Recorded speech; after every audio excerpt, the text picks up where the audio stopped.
There is no greater feeling than breaking in a new sketchbook. It's greater even than a touch of a woman. The light touch of a woman. I got a new sketchbook. I finally defeated my old one. I usually go through about one of these every 2 months, and this is a fun part: peeling it back, unwrapping it like a present. This I use Moleskine sketchbooks, and they're kind of expensive. They cost $20 each. More than worth it because I draw constantly.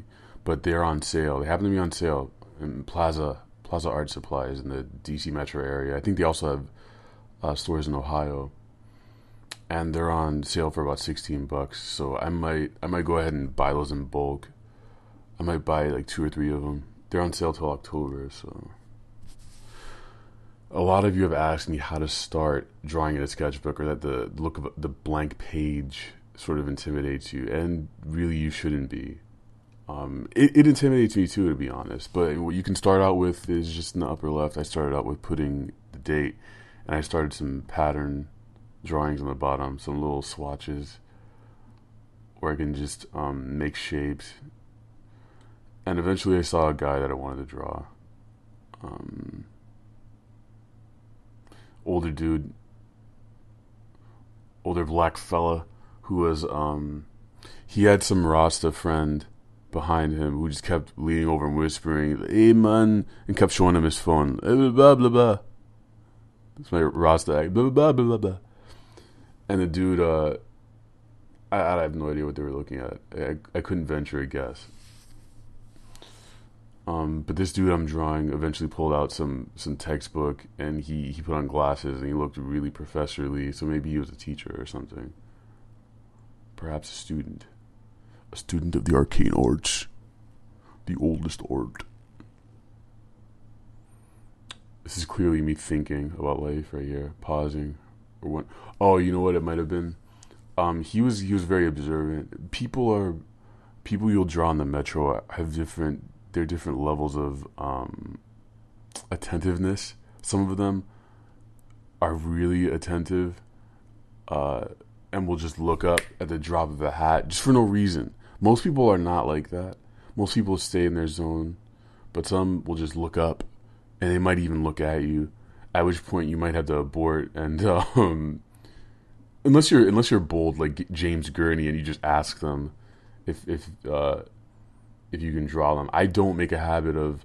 I don't like asking someone if I can draw them after I've started. I'll just give up. I'm either gonna ask in the beginning, or not ask for permission at all.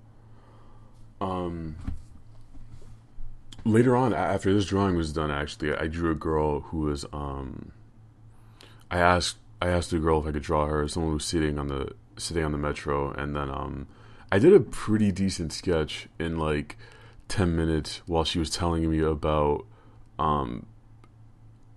grad school or something like that. She kind of dominated the conversation, which was kind of interesting. I was sitting there like, oh, okay, all right. That's always an interesting thing to get past that initial phase where someone's like, like, I don't know. And then once you start drawing them for about 2 minutes, and then they just kind of, you can just visibly see them relax. And if you're a chatty person, if you're gonna draw someone, a stranger, you should definitely chat them up, ask them questions. That'll get them to relax. It's great practice in drawing moving subjects, and drawing in the metro. Now I'm gonna shade his skin in a little bit. His hair, I mean.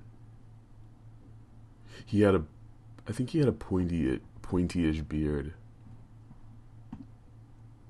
This guy. I'm really, I'm not interested in drawing bodies most days, or clothing. It's kind of my Achilles heel. What am I drawing with right here? I believe I'm using .5 millimeter, big mechanical pencil, very simple. I flip flop. Different pencil sizes, I mean, different lead sizes and pencil types have different grips, different feels to them, and you'll learn eventually which one is right for you at which moment. Sometimes you feel like using ballpoint pen. You might go through that phase. I went through a 6B pencil phase. I guess I'm still kind of in it. Like when you want to get some really hard, like, really hard, bold lines, excellent shading ability, you go for the 6B. It's like a shotgun. You just make one swift movement, and it's just the darkest line possible on the paper. It smudges a lot though, which sucks.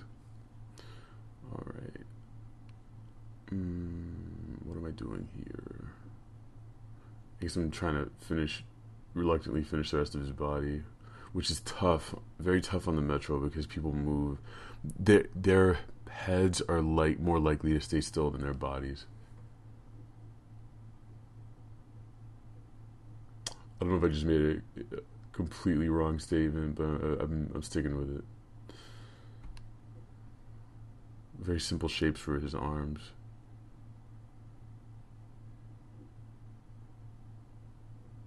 Button.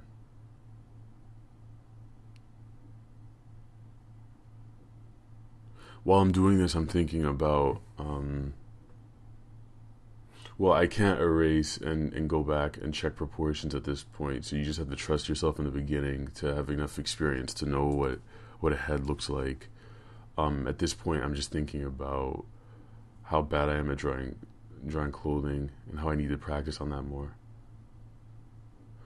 I wanted to put down some background, which I usually don't do for Metro drawings. It's a little window he was looking out of.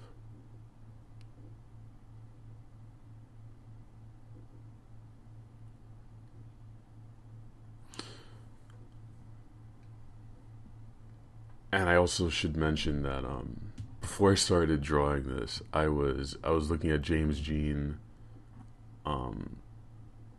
some James Jean drawings in print.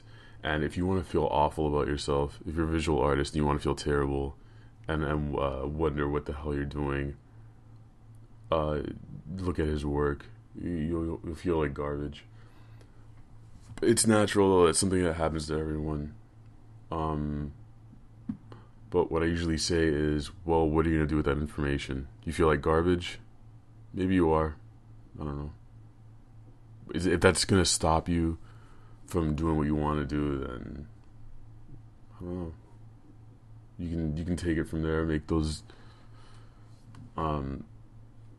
you can decide how you want to react to that sort of thing. I think I was paralyzed for about an hour sitting around watching House of Cards, wondering why the hell I'm not doing stuff like that. But also, it's good to compare yourself to other people, but then again, it's not, because there are things you can do other people can't do. You'll have to tell yourself that over and over again, and there will always be people better than you. I like how this turned into a motivational talk. I should be speaking about technique, shading lips, technique talk. I think adding the shading to the corners of his face, the planes of his cheekbones, made things stand out a little more.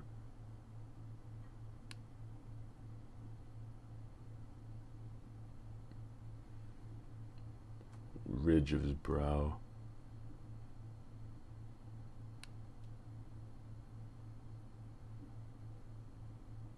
Little ear hole.